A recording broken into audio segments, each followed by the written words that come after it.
The biggest sandstorm in a decade hits Beijing. What's causing the pollution?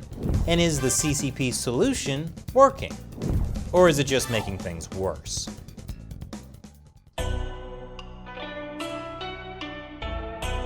Welcome to China Uncensored. I'm Chris Chappell. After a long, cold winter, spring is finally just around the corner. Birds are chirping, flowers are blooming, and the air is full of sand. Beijing on Monday was covered with thick brown dust. China's meteorological agency called it the biggest sandstorm in a decade. The sky literally turned orange as the sandstorm and pollution sent air quality readings off the scale. How far off the scale? Some of you longtime viewers of China Uncensored may remember me talking about the time the U.S. Embassy in China called the air quality crazy bad. That happened back in 2010. Crazy bad was when the PM 2.5 air quality index hit more than 500. This past Monday, it hit 700. And the PM 10 index, which measures slightly bigger air pollution particles, was over 9,000. Life imitates art. And 9,000 is more than 180 times the healthy amount. So if more than 500 is crazy bad, over 9,000 is time to get out of China bad. Yeah, definitely time to get out of China. 就是看到就觉得是世界末日嘛，然后就觉得这天是实在出不去了。 But you know what?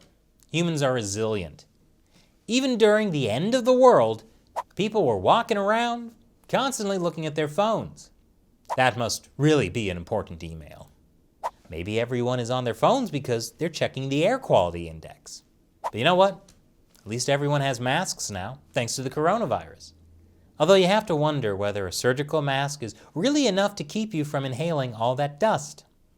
This guy has the right idea, until he's arrested for looking like a Hong Kong protester. But as some people braved the sandstorm outside, Chinese netizens responded to the post-apocalyptic environment the only way they could. They memed it.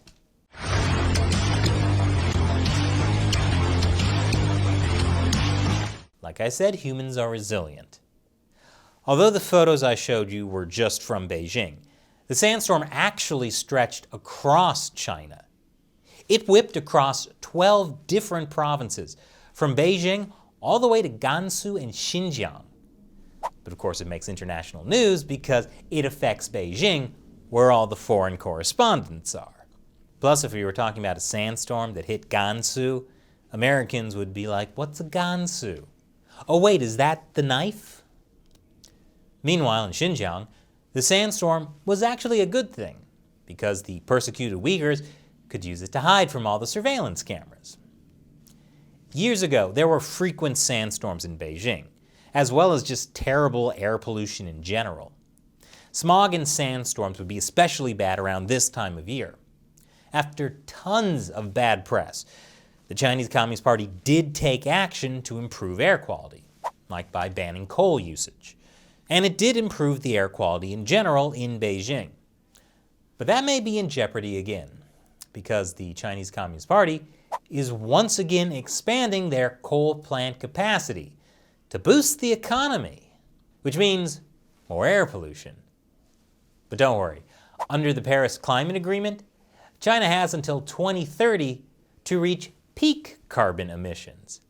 That's plenty of time to build more coal plants. But my favorite Chinese state-run media, the Global Times, would like everyone to know that there are blue skies again in Beijing. And also the sandstorm originated in Mongolia. And that it's definitely not related to the failure of one of the Chinese Communist Party's biggest environmental projects, which I'll tell you about after the break. Welcome back. Northern China has seen the worst sandstorm in a decade. The Chinese Communist Party would like you to know it has absolutely nothing to do with the failure of China's 3 North Shelter Belt Forest Program. What is the 3 North Shelter Belt Forest Program? It's also known as the Great Green Wall, or sometimes the Green Great Wall. they really should get their names straight. Anyway, it's a massive plan started in 1978 to plant millions of trees to stop the northern deserts from spreading. Sure, it sounds cool, but it's just like the Chinese Communist Party's other massive environmental engineering projects, like the South-North Water Transfer Project or the Three Gorges Dam. The plan is to conquer nature, whether that's a good idea or not. The most recent phase of the Great Green Wall started in the mid-2000s. It called for planting more than 9 million acres of forest at a cost of up to $8 billion. But it turns out there's a problem. It's hard to plant trees in areas that have been desert for thousands of years. And it's probably also a bad idea.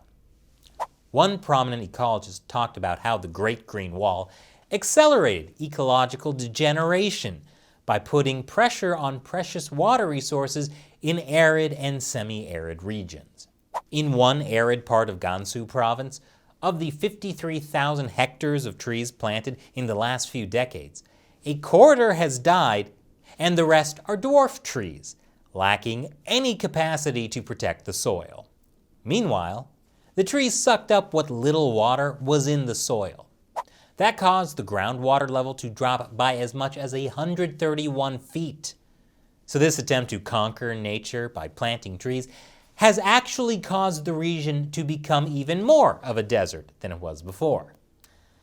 Another problem is that authorities have planted mostly the same tree species, which means that disease can easily wipe them out. The vulnerability to disease, compounded with its rapid exhaustion of soil and water resources, makes single-species forests green deserts. So this Great Green Wall is costing billions of dollars, it's not really working, and in some areas it's actually making the problem worse. Environmentalism with Chinese characteristics. Ecologists have proposed just restoring the natural grasslands instead, which would be easier and much better for the environment. Well, that's not gonna happen, because this massive political campaign is about planting trees, not stupid grass. Local officials need to be able to claim they've planted millions of trees so they can get promoted. Duh. And according to Chinese state-run media, the Green Great Wall is definitely keeping the sand at bay. Except when it's not.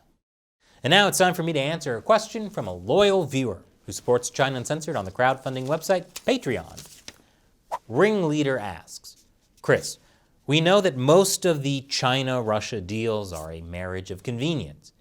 How long do you think it will take till they decide to turn on one another?